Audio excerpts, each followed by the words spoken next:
अगर मैं fast bowling का नेम लूं तो आपके जहन में कौन सा कंट्री आता है? पाकिस्तान, ऑस्ट्रेलिया या फिर 80s की वेस्ट इंडीज? लेकिन इनमें से एक कंट्री है जिसके फास्ट बॉलर सबसे ज्यादा अंडररेटेड रहते हैं, साउथ अफ्रीका।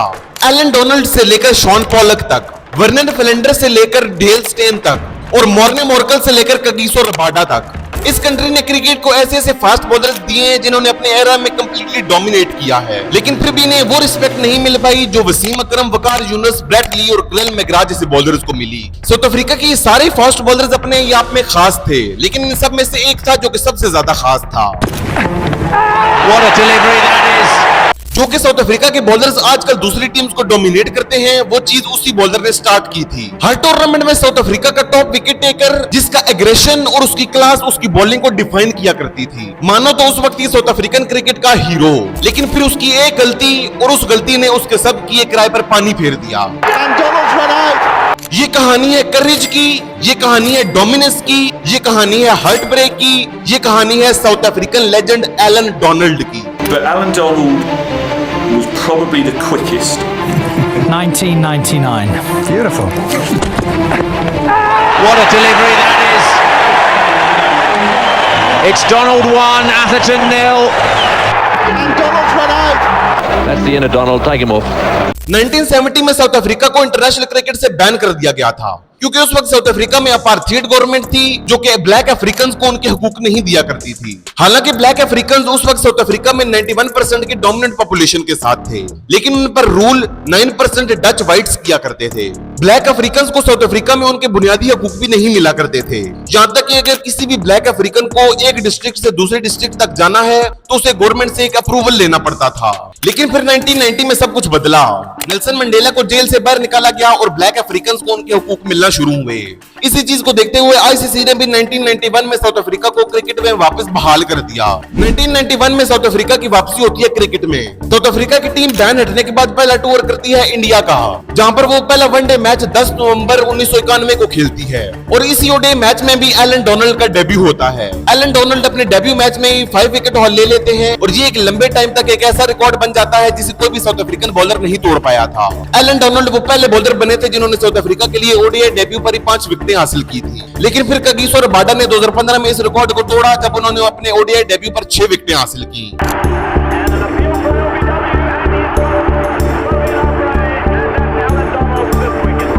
लेकिन फिर यहां से कभी एलन डोनाल्ड ने पीछे मुड़कर नहीं देखा। 18 अप्रैल 1992 को एलन डोनाल्ड को वेस्ट इंडीज के खिलाफ साउथ अफ्रीका के लिए अपना टेस्ट डेब्यू करने का चांस मिला। एलन डोनाल्ड ने अपने टेस्ट डेब्यू पर 6 विकेटें हासिल की, जहां पर पहली इनिंग्स में 2 और दूसरी इनिंग्स में 4 विकेटें हासिल की। लेकिन ये उनकी ये विकेटें भी काफी नहीं थी साउथ अफ्रीका को ये पहला टेस्ट मैच जितवाने के लिए।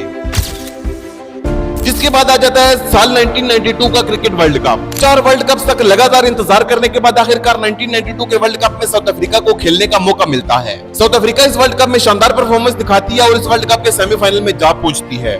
उनकी इस डोमिनेंस का सबसे बड़ा रीजन थे एलन डोनाल्ड, जिन्होंने उस टूर्नामेंट में 13 विकेटें हासिल की थी 25 की बॉलिंग एवरेज के साथ। लेकिन फिर 1992 का वर्ल्ड कप सेमीफाइनल जो कि साउथ अफ्रीका और इंग्लैंड के दरमियान खेला गया वो तो आपको याद ही होगा।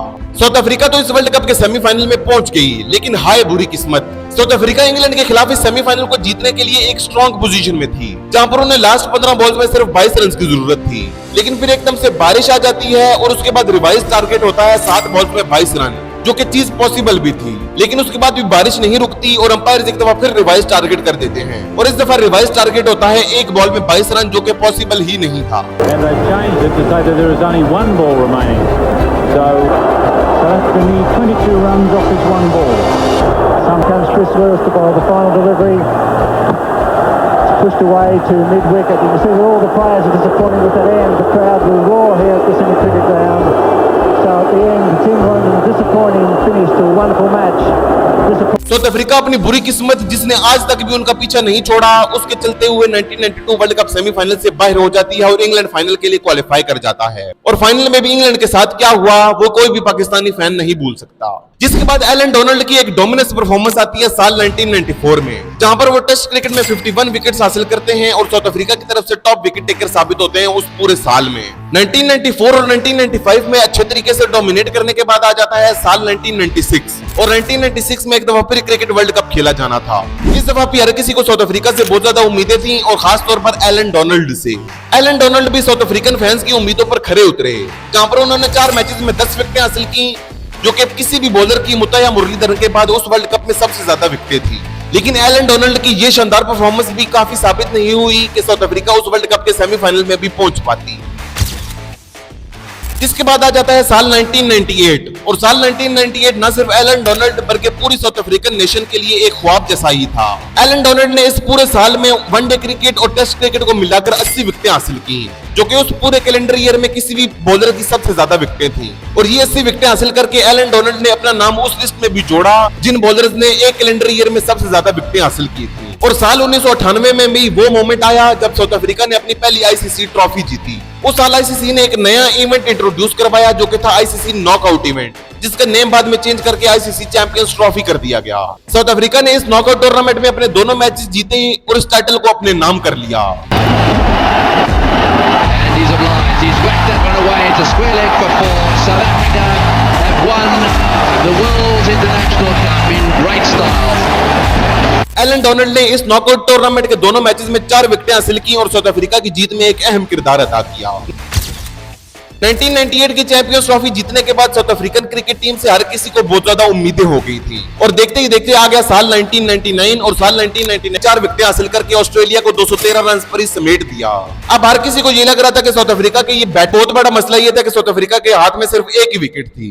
आपको याद होगा कि वीडियो के शुरू में मैंने जिक्र किया था कि एलन डोनाल्ड की एक गलती ने उनके पूरे के पूरे कैरियर पर पानी फेर दिया और वो गलती इन्हीं 8 बॉल्स में ही हुई थी। पर साउथ अफ्रीका को आखिरी 4 बॉल्स में अब सिर्फ 1 रन की ही जरूरत थी। लांस क्रूजर ने एक बॉल को आसानी से टैप बेल्स उड़ा दी और साउथ अफ्रीका ये हिस्टोरिक सेमीफाइनल जो कि वो जीत चुके थे।